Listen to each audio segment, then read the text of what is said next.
Bismillahirrohmanirrohim.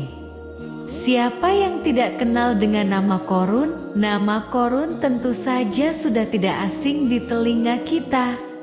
Ia adalah miliarder kaya yang hidup sezaman dengan Nabi Musa. Saking kayanya, Qarun setiap kali keluar dari rumahnya, ia didampingi dengan 300 pelayan laki-laki dan 300 orang pelayan perempuan. Tak cukup itu, Qarun juga dikawal oleh 4.000 pengawal yang diiringi 4.000 binatang ternak, ditambah 60 ekor unta yang khusus membawa kunci-kunci gudang penyimpanan harta kekayaannya. Semua ini dilakukan semata-mata sebagai bentuk kesombongan bahwa dialah manusia paling kaya, paling terhormat, dan memiliki pengikut setia. Ia merasa lebih mulia dibandingkan dengan Nabi Musa. Orang tentu saja akan penasaran jika pengawal dan pembawa kunci gudang kekayaannya sebanyak itu, lalu berapa banyak harta yang dimiliki Qarun yang disimpan di dalam gudangnya. Mungkin sampai sekarang banyak orang yang mengistilahkan rezeki yang tak terduga-duga dengan istilah menemukan harta Qarun. Kisah tenggelamnya Qarun beserta seluruh hartanya mungkin sudah pernah kita dengar. Kali ini kita akan membahas dari mana sumber harta kekayaan Qarun yang sedemikian luar biasa. Dari sana, kita akan mengetahui bahwa di balik kekayaan Qarun ada campur tangan Nabi Musa. Lalu, di manakah Qarun dan hartanya ditenggelamkan? Dan menjadi apa tempat itu saat ini? Simak terus video ini. Sebelum melanjutkan video ini, mari kita bantu channel ini supaya terus berkembang dengan cara subscribe dan menekan tombol loncengnya, like, dan share video ini supaya banyak yang tahu informasi di dalam video ini. Semoga bernilai pahala. Amin. Terima kasih. Siapakah Qarun dan bagaimana kisahnya dengan Nabi Musa? Qarun sebenarnya merupakan kaum Nabi Musa. Ia adalah umat Nabi Musa yang taat. Banyak yang mengatakan dia adalah saudara Nabi Musa. Ia masih berhubungan sepupu dengan Musa. Tidak hanya memiliki banyak harta, Qarun juga termasuk orang yang cerdas dan berilmu. Ia menguasai ilmu duniawi dan ilmu ukrawi, dunia dan akhirat. Tercatat bahwa Qarun adalah ahli di bidang kimia, dirinya tercatat sebagai ahli kitab Taurat setelah Nabi Musa dan Harun. Kepandaian Qarun dalam ilmu agama membuat dirinya sering disebut dengan ilmu nawir atau orang yang memberi cahaya dan penerangan. Suaranya terkenal merdu dalam membaca kitab Taurat. Selain itu, Qarun juga lihai di dalam berbisnis.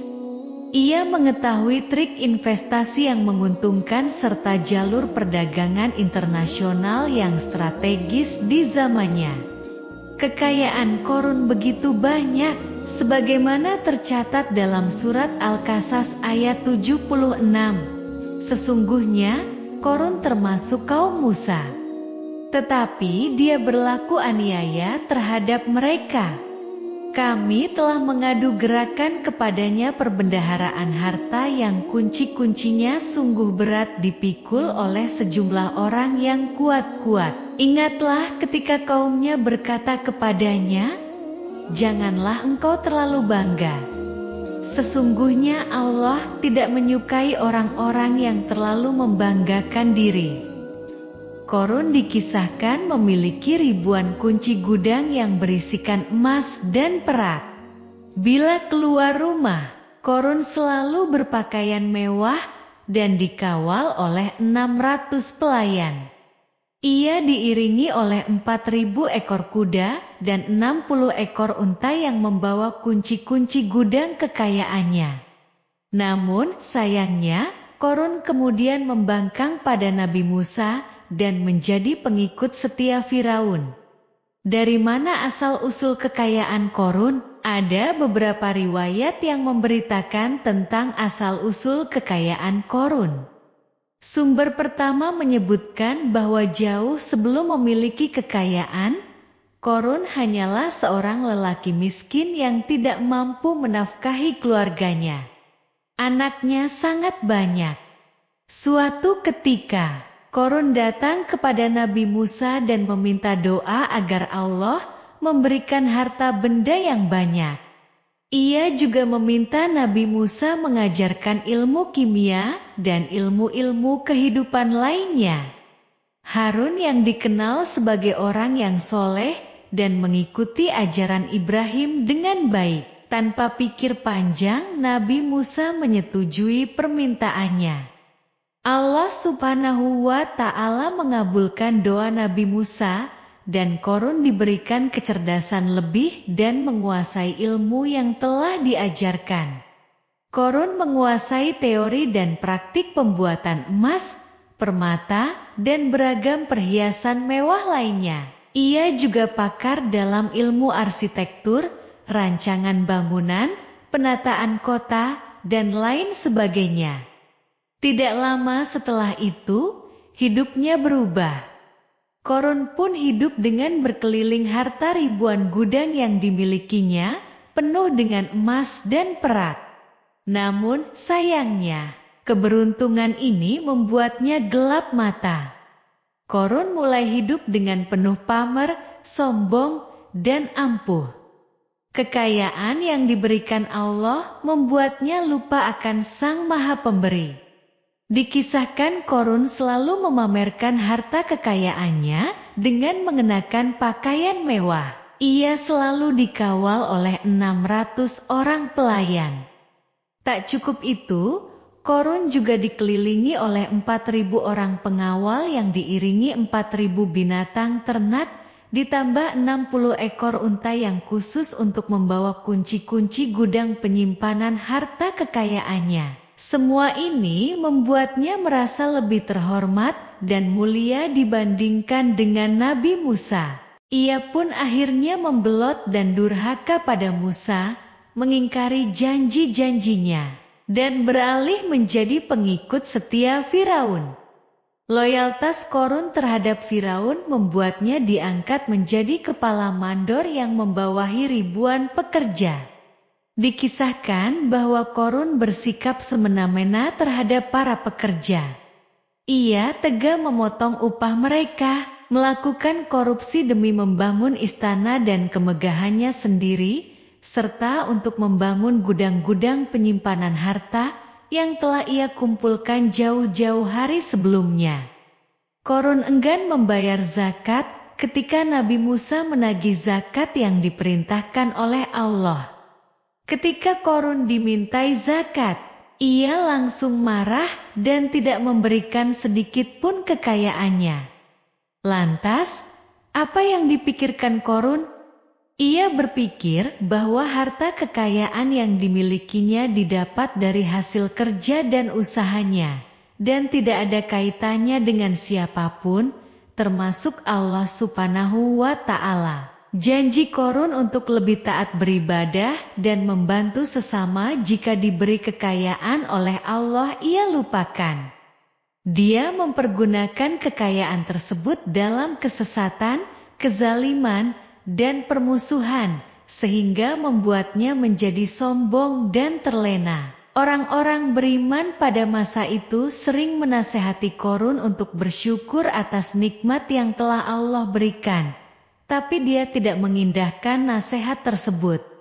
Dari sikapnya tersebut, sudah jelas bahwa Korun tidak membutuhkan nasihat kebenaran. Bahkan, ia merasa tidak takut dengan ancaman Allah, sebab Korun merasa sudah memiliki segalanya. Dirinya hebat, pintar, punya banyak pengikut setia, punya banyak pengawal, keamanan dekat dengan Raja Firaun, dan punya banyak harta. Korun berkata, sesungguhnya aku mendapatkan harta ini karena ilmu yang ada padaku. Ia sangat sombong dan merasa hartanya didapatkannya sendiri, tanpa campur tangan dan kehendak Zat yang Maha Kaya, Allah Subhanahu wa Ta'ala. Korun lupa ataukah ia tidak tahu bahwa Allah telah membinasakan orang-orang sombong sebelumnya yang bahkan lebih kuat darinya, lebih kaya darinya, lebih banyak pengawalannya, lebih kokoh dan tak terkalahkan dibandingkan dirinya, karena terdorong sifat kikir dan angkuh. Korun membuat rencana untuk melakukan tipu daya agar dia terlepas dari kewajiban membayar zakat.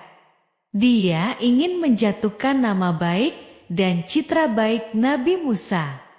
Kemudian, dia mengumpulkan tokoh-tokoh konglomerat Bani Israel dan bertanya, terhadap apa yang diperintahkan Musa untuk membayar zakat? Apakah kalian akan mematuhinya?